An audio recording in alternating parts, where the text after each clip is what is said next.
you have to remove to dismantle the headlights. We need to disconnect 3 items from the headlights: the power supply, the parking lights at the bottom, and the connector to the instrument panel. Before undoing the 2 bolts, I disconnect the connector to the instrument panel. It's just easy to do. It's very easy to remove. Press on the clip, as you can see, and you pull it out. As easy as that.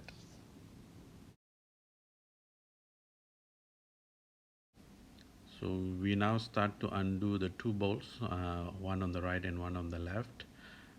Ignore the signal lights that you see that's disconnected. I wanted to replace them as well, but for the purpose of this particular video, we're just going to focus on the headlights so we don't confuse it.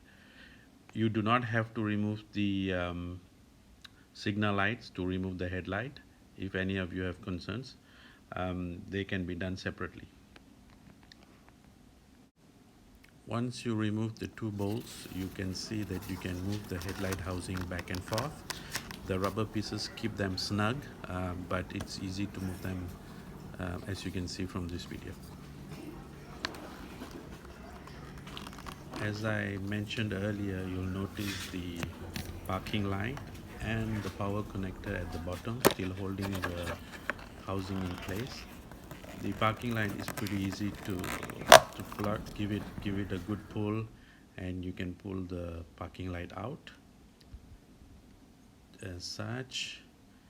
And the clip is quite straightforward. You have to press the metal clip in and pull backwards and it comes off. Now the housing is completely free and you just have to pull it out towards the front of the bike. So you see the connector to the instrument panel, the power connectors at the bottom, and the parking light. Here I've already removed the high beam cover and the bulb. To open the cover is pretty straightforward on both sides. You just push down a little firmly and you turn counterclockwise to open, and you have access to the light bulbs inside. Now to remove the bulb, you just have to disconnect the 2 wires,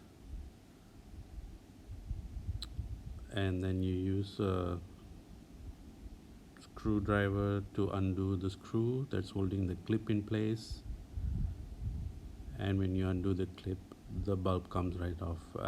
This is not only applicable for an upgrade. If you need to change your light bulb, this will be the same process, and you could put your replacement bulb in if you need.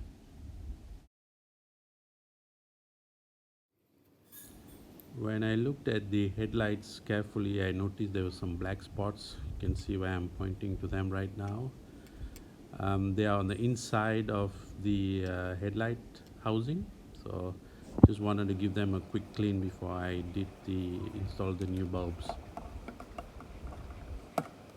So how I did it: so once you remove the bulb, you have access from the back. So I just use a cloth or some tissue, clean tissue, and then you wipe it through the light bulb hole and clean it as well as you can.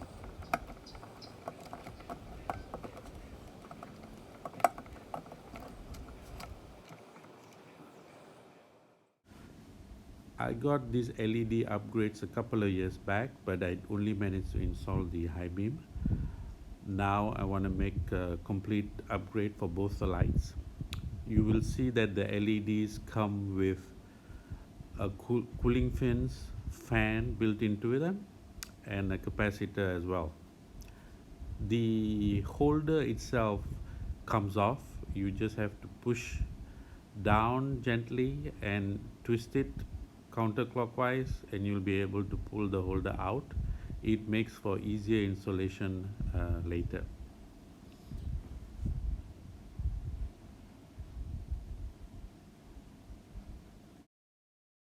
You will notice that the holder is slightly different on one side. This will help for the positioning later.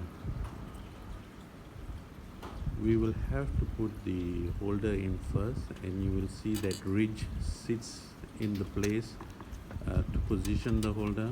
So this is very important because this will determine how your bulb will be positioned inside the housing. Pull the pin in and we can lock it in place. Screw it in tightly. Once we have the holder in place, we've got to remember that we've got the cables and the capacitor that has to be stuffed into the side of the housing before we can actually put the bulb in. So we connect the power to the headlight connectors, as you can see, and I'm trying to stuff this into the side of the housing.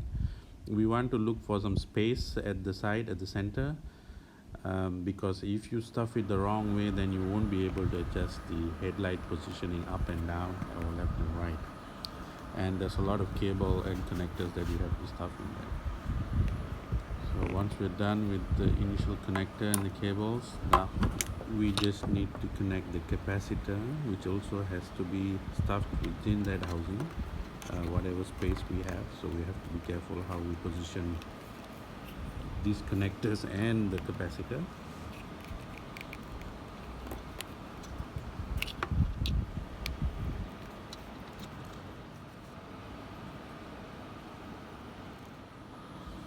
You will have to play around a little bit, make tiny adjustments, make sure that however you position and you stuff these items in the housing, that they don't press against something or they are not squishing the cables or not cutting the cables. So now once we put them in, we just have to close the covers. As usual, just press down firmly and clockwise turn to lock it in place. Now we want to do the same thing we did for the high beam. You get the holder, you want to position it correctly. You see the location. Now we have to put the clip back in place.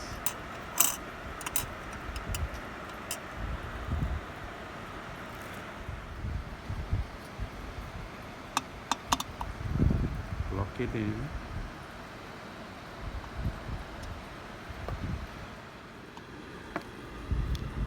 Just as we had done for the previous bulb, we start with the connectors first.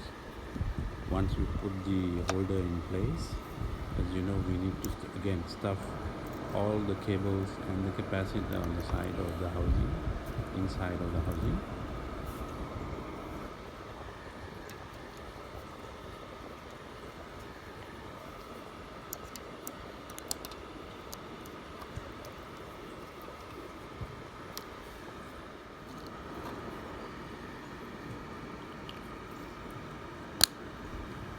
What I noticed, the easiest way is to place this to the top and to the center of the housing. That's where you have enough space to put everything in.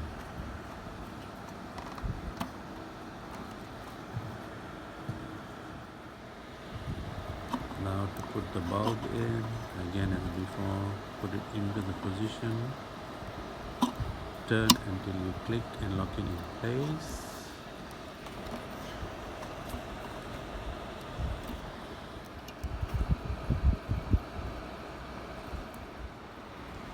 Put the cover back on and we are done.